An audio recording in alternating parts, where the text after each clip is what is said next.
ప్రభుత్వంలో జరుగుతున్న తాజా పరిణామాలతో తెలంగాణ మంత్రులు అధికారుల్లో తీవ్ర ఒత్తిడి కనిపిస్తోంది. రాజయ్య ఎపిసోడ్ తెలంగాణ ప్రభుత్వంలో ప్రకంపనలు సృష్టిస్తోంది. మరో ముగ్గురు మంత్రులను కూడా పద్ధతి మార్చుకోవాలని కేసీఆర్ హెచ్చరించినట్లు సమాచారం. ఇకపై విధానపరమైన నిర్ణయాల్లో జాగ్రత్తగా ఉండకపోతే ఎలాంటి పరిస్థితి ఎదుర్కోవాల్సి వస్తుందోనన్న చర్చ వారిలో జరుగుతోంది. దీనిపై మరిన్ని వివరాలు మా ప్రతినిధి శ్రీకాంత్ అందిస్తారు. శ్రీకాంత్, చెప్పండి, తెలంగాణ ప్రభుత్వంలో ఏం జరుగుతుంది? అలాగే కేసీఆర్ హెచ్చరించిన మిగతా ముగ్గురు మంత్రులు ఎవరు?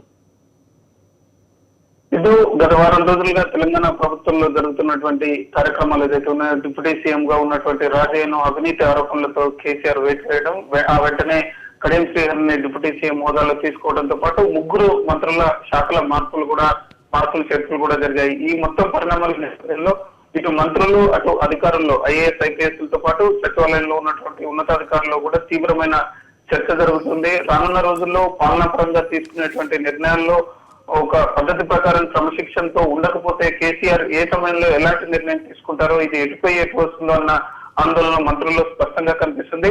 మనకు అందిన ఒక విశ్వసనీయ సమాచారం ప్రకారం మరో ముగ్గురు మంత్రులను కూడా, వారు కూడా ఒకే సామాజిక వర్గానికి చెందినటువంటి ముగ్గురు మంత్రులను కూడా సీఎం కేసీఆర్ ఇంటెలిజెన్స్ నివేదికలు వాళ్ళ ముందు పెట్టి మీ శాఖాపరంగా లోపాలు జరుగుతున్నాయి, ఇప్పటికే తీసుకున్నటువంటి కొన్ని నిర్ణయాల వెనక అవకతవకలు కనిపిస్తున్నాయి, ఈ పద్ధతి మార్చుకోవాలి, పద్ధతి మార్చుకోకపోతే తీవ్రమైన పరిణామాలు ఉంటాయని ఒకే సామాజిక వర్గానికి చెందినటువంటి ముగ్గురు మంత్రులను సీఎం కేసీఆర్ హెచ్చరించినట్లు మన దగ్గర సమాచారం ఉంది.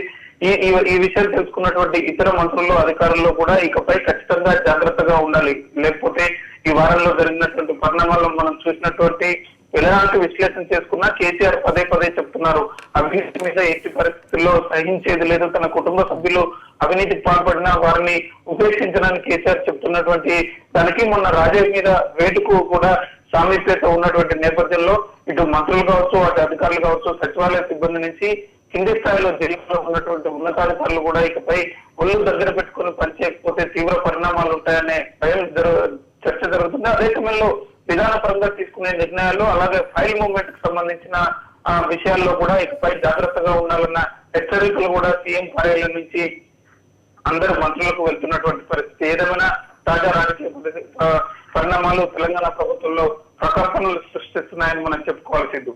Okay Srikanth, thanks for the updates.